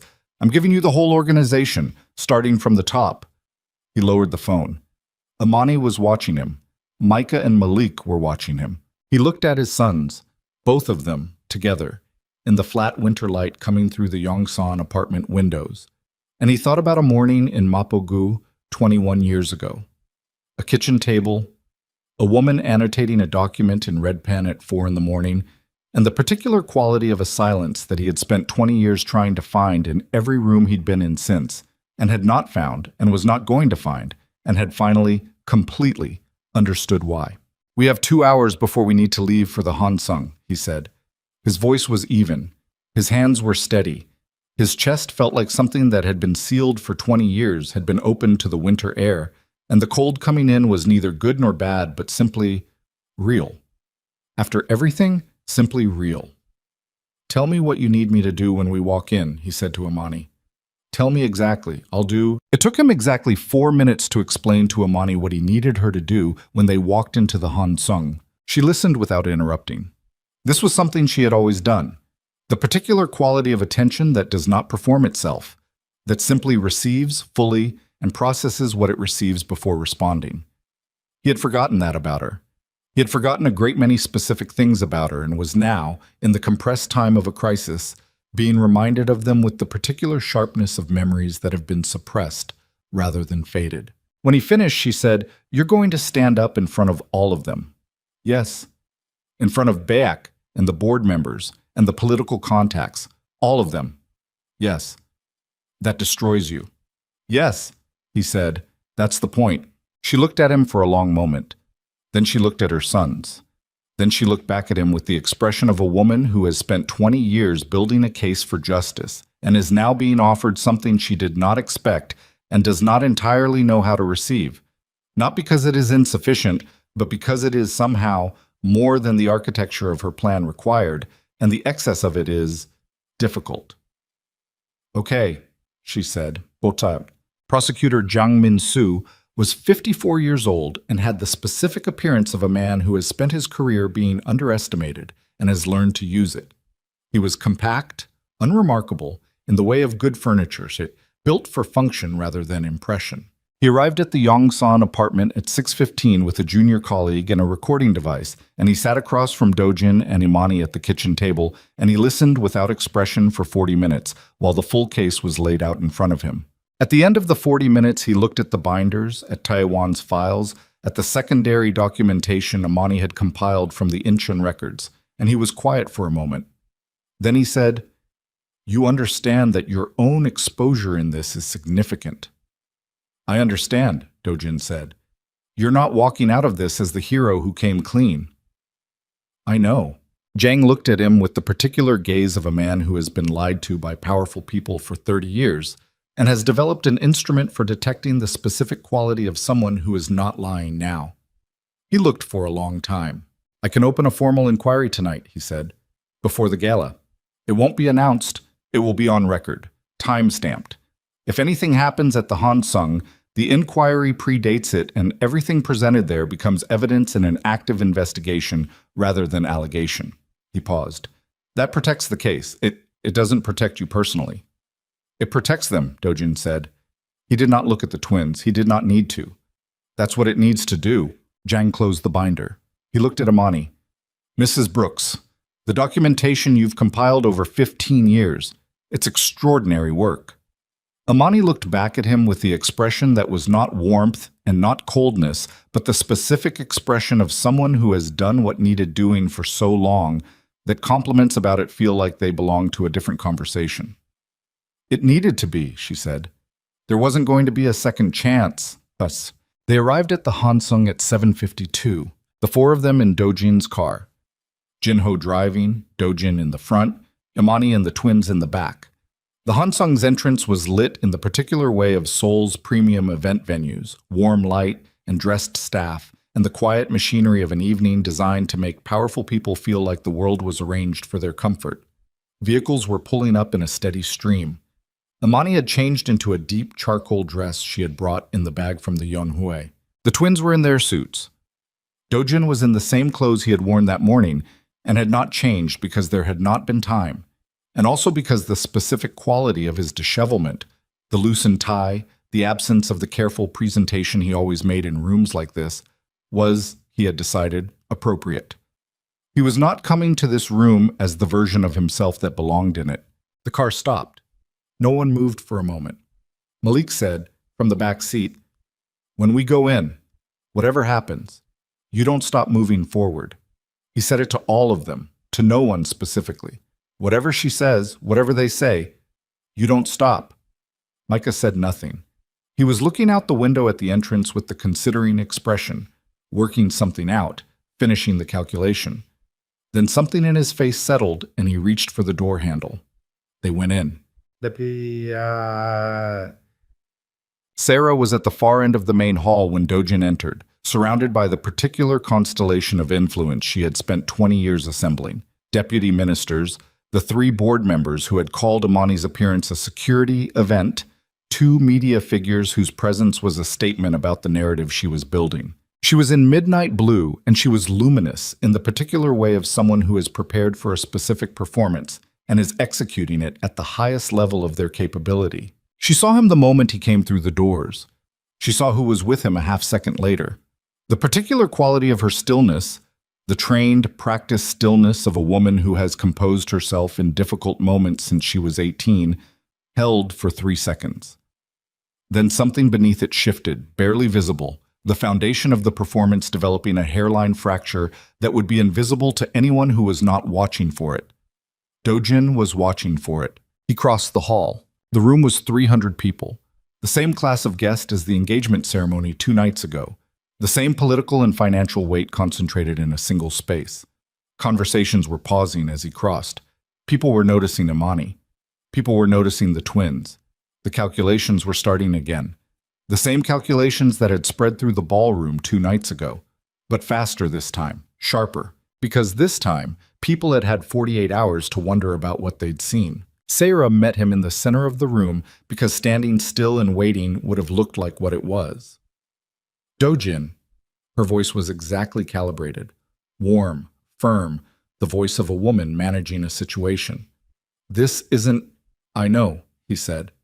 He looked at her with the expression that had nothing managed in it. I'm not here to be managed, Sarah. Her eyes moved to Imani, to the twins, back to him. The calculations were running behind her eyes with a speed that was almost visible. You're going to destroy yourself, she said quietly. You understand that. What you're about to do destroys you completely. Yes, he said. I understand. For what? Her voice dropped further. For a woman who spent 20 years building a case to burn you. For 2 boys you've never met. They're my sons, he said. She looked at him. They're my sons, he said again. And she was my wife, and I sent her to prison for something you did, and I sat in a gallery for 4 days, and I didn't look at her once.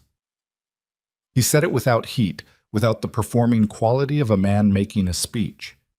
He said it with the flatness of a man reciting facts he has spent a day and a half learning to carry. I'm going to look at her now. I'm going to look at all of them. He paused. Excuse me. He moved past her. He walked to the center of the room, and he stopped. The conversations around him were already dying. The room had the quality, the same wave of silence quality as the ballroom 2 nights ago, of a gathered attention that has not yet been directed anywhere but is ready to be. He did not reach for a microphone. He did not need one. My name is Seo Do-jin, he said. The room went completely quiet. Most of you know who I am. Most of you know what I run. Some of you have professional arrangements with me or with people who report to me and are sitting in this room right now wondering what this is. He looked around the room, at the board members, at Prosecutor Beck, at the deputy minister, at the media figures. He looked at all of them. I'm here to tell you what this is, he told them. Not everything, not the operational details, not the specific architecture of 30 years that belonged to Zhang's inquiry, to the process that had already been opened and time-stamped and would proceed through the appropriate channels. He told them what needed to be told in this room, in front of these specific witnesses, in a way that could not be reframed or repositioned or managed into a different shape afterward. He told them that the woman standing 20 feet from him was Imani Brooks, his wife, who had been framed for a crime she did not commit by Yoon Se-ra and Cha Hyun-suk in 2004 and sent to prison and reported dead and had been alive for 20 years raising their twin sons alone. He told them that he had signed the order that sent her, that he had done so without adequate examination of evidence that had been fabricated by people he trusted, that the failure of that examination was his. He told them that Prosecutor Jong Min-soo had opened a formal inquiry at 6:47 that evening, and that every piece of documentation supporting what he had just said was already in that inquiry's record. Then he stopped talking. The room was very quiet. Prosecutor Baek had gone the color of concrete.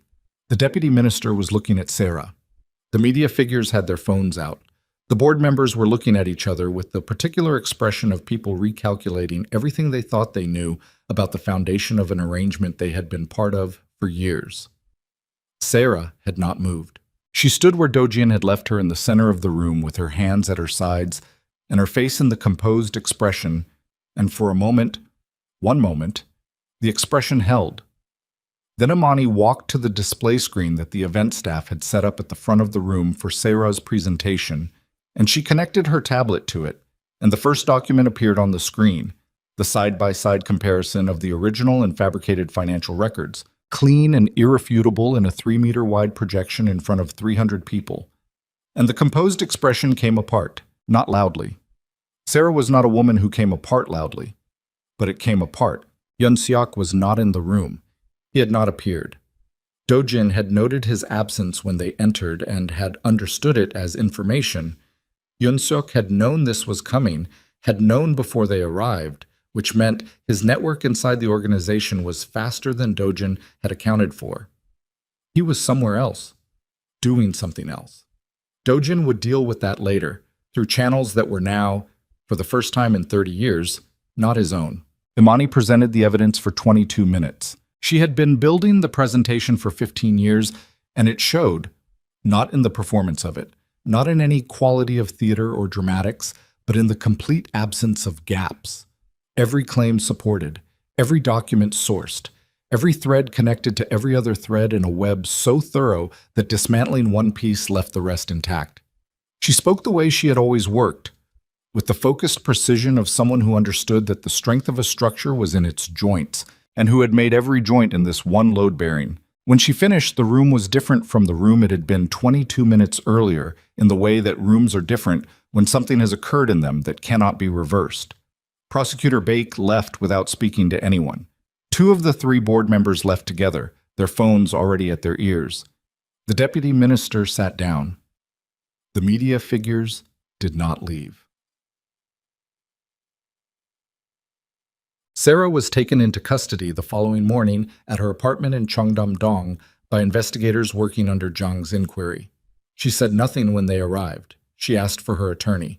She was composed in the way of someone who has known, for some hours, that this was coming and has spent those hours in the specific preparation of a person who intends to fight through every legal mechanism available. She would fight. It would take 2 years and she would lose comprehensively, because the documentation Imani had built was exactly as irrefutable as it was, and the ancient source records were exactly as clear as they were, and Taiwan's shell account evidence added a layer that closed every exit. Yun Seok ran. He made it to Incheon and then to a connecting flight to Macau, which was as far as he got before Jang's inquiry flagged his passport through an international channel that Do-jin had not known existed, and that Hyun Seok apparently had not accounted for. He was detained in Macau and extradited 14 months later. In the extradition hearing, he offered to cooperate in exchange for consideration. The cooperation was accepted. What he provided added 12 additional names to the inquiry and extended the case into territory that had nothing to do with Do-jin's organization and a great deal to do with 3 sitting officials who had been very comfortable for a very long time. He received reduced consideration.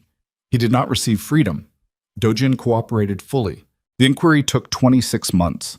The full extent of it, the scope of what Jang built from the foundation Imani had laid, and the additional architecture Do-jin provided was, as Jang had said in the Yongsan apartment, significant. Do-jin's legal exposure was significant. His attorney was excellent and worked within a framework of negotiated cooperation that ultimately produced a result that was neither clean nor simple, but that was, in the specific way that matters, honest. He served time. Not the maximum and not nothing. He served time and he cooperated completely, and he did not attempt, at any stage of the process, to manage the outcome in the way he had managed outcomes for 30 years. The legitimate businesses were restructured under independent oversight. The illegitimate ones were dismantled. The network of arrangements and favors and debts that had constituted the actual architecture of his influence, the thing that the buildings and the companies and the accounts had only ever been the visible face of, that was harder to dismantle because it existed in the behavior of people rather than in documents, and behavior changes slowly. But it changed. It changed because Do-jin's cooperation was genuine, and because the inquiry was thorough, and because, one by one, the arrangements that had depended on his protection being worth more than the cost of maintaining them found that the protection was no longer available. Taewon lost his job and found another one, at a smaller firm, doing work he found he liked better than he had expected. Micah was accepted to the School of Law at Yonsei University 8 months after the gala. He studied international law with the specific focused application of someone who has a personal relationship with the way legal systems can be made to serve purposes other than the ones they advertise. and who intends to spend his professional life working on the gap between those two things. Malik took a different direction. He spent a year working with a civic organization that operated in the particular space between law enforcement and communities that law enforcement had historically served badly, developing the skills he had been building informally: the reading of systems, the identification of structural failures, the patient work of documenting what others preferred not to see, into something with a professional shape. Then he applied to a graduate program in public policy at Seoul National University and was accepted. And in the personal statement he wrote for the application, he did not mention his father's name. He mentioned his mother's. Amani watched both of these developments with the particular quality of attention she brought to everything that required her full capacity. Fully present, fully processing. Not performing the emotion of it, but living it in the specific physical way of someone who has carried something for 20 years and is discovering, slowly and without fanfare, what it feels like to set it down. She stayed in Seoul. This surprised her slightly. She had expected to leave when it was done, to return to the life she had built in the years of exile, which had substance and structure and people in it who had become real to her. But Micah was in Seoul. Malik was in Seoul, and Seoul itself, the city she had come to at 23 on a 2-year contract and had never properly left. Even when she was forced out of it, Seoul was familiar in the way of places that have shaped you, whether you intended to be shaped or not. She took a consulting position with an international financial oversight organization that operated in Seoul. The work suited her in the way that work suits people who have been doing the essential thing informally for years. She was already excellent at it, and doing it with institutional support and a salary was simply a cleaner version of what she had been doing in private. She did not think about Dojin constantly.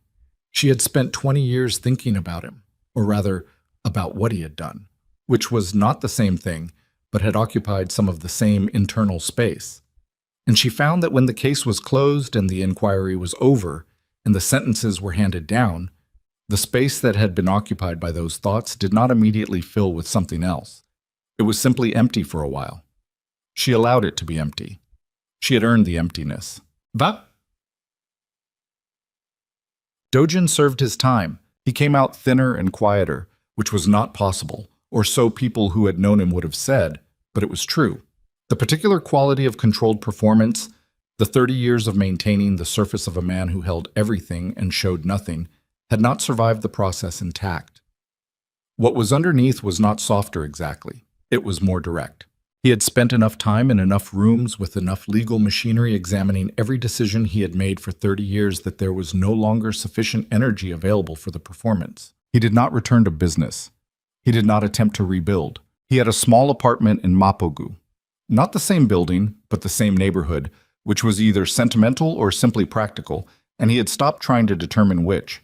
He ran 3 mornings a week, and he cooked badly and improved slowly at it, and he met with his sons once a month in a coffee shop on the main street of the Yeonhoi neighborhood, a different Yeonhoi from the hotel, the ordinary neighborhood that shared the name. The first meeting had been difficult. He had arrived 8 minutes early and sat with a coffee he didn't drink and waited, and when Micah and Malik came in together, he stood up, and there was a moment that had no map, no precedent, no template in his experience for how to proceed through it. And then Micah sat down and said, "The coffee here is actually good. Have you tried it?" And the moment passed into the next moment, and then the next. They did not build the relationship quickly. They built it the way things are built that are being built for the first time without instructions, slowly, with a great deal of stopping to examine what has been done so far and whether it is what was intended. Malik asked hard questions, not cruel, but direct, in the way of someone who has processed a complicated situation with the full power of his intelligence and intends to ask the things he actually needs to know. Dojin answered them. He answered all of them. He had nothing left to manage and found that the absence of management, while not comfortable, was clean in a way that comfort had never been. Micah was different with him. Not easier. Different. He had the quality of someone who has arrived at a position through thought rather than feeling, who has decided something and is proceeding from the decision. He was not warm toward Dojin, and he was not cold. He was present. He showed up, and he was present, and he engaged with the same focused intelligence he brought to his studies and his work. And Dojin understood, gradually, that this was not a lesser form of the relationship. It was simply the form it actually was. He was grateful for it. The graduation ceremony was held in May, 3 years after the gala at the Hansung.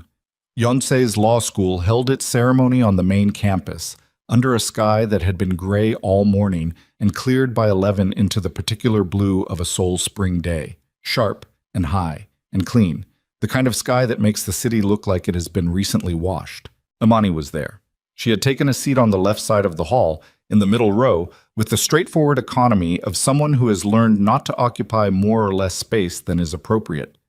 She was in dark green, and she had her hair up, and she looked, Dojin thought from across the hall, like a woman who had arrived at a point in her life that was not the end of something but simply the current location, the place where the path has brought her, which is not a destination but a position from which the next part begins. Dojin was on the right side of the hall. She had not told him not to come. He had not asked permission. Both of these things were true simultaneously, and neither of them had been discussed, and the fact that they hadn't been discussed was its own kind of communication. When Micah's name was called, he stood and crossed the stage with the particular quality of controlled intensity that had always been his. Imani's jaw, his own contained force, combined into something that was neither of them exactly, but was recognizably descended from both. He accepted his degree. He looked out at the hall. His gaze found his mother first. He held it for a moment, something passing between them that was too large and too specific to be visible to anyone watching from outside. Then he looked to the right side of the hall.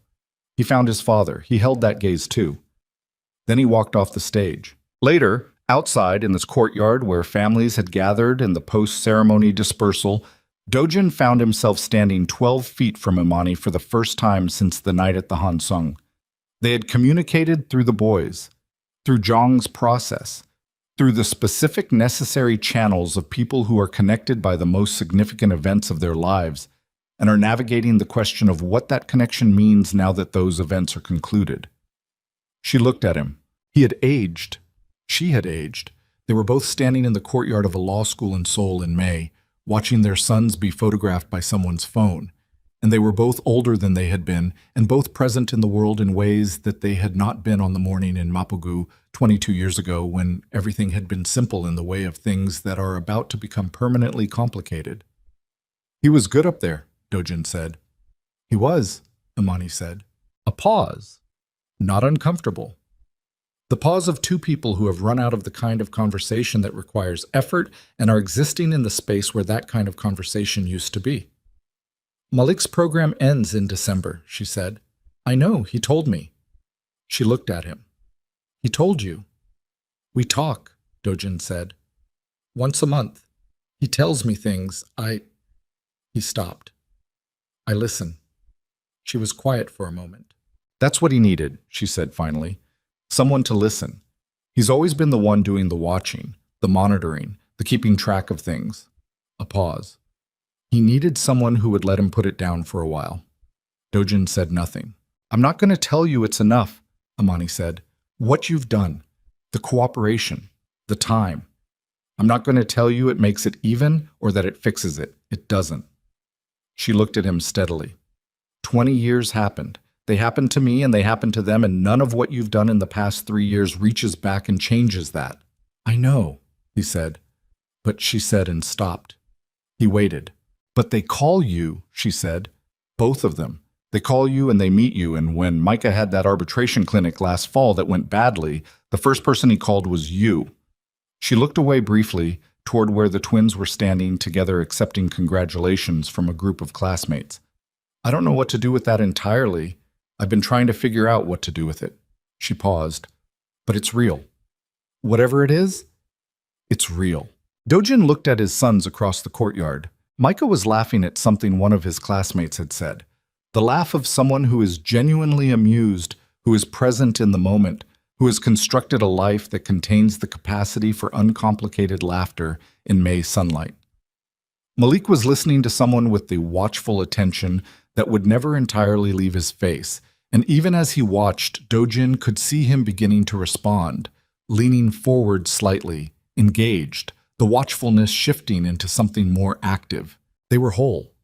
They were, despite everything, Despite 20 years of what should have been and wasn't, despite the specific damage that his failure had done to the structure of the family they should have been, they were whole.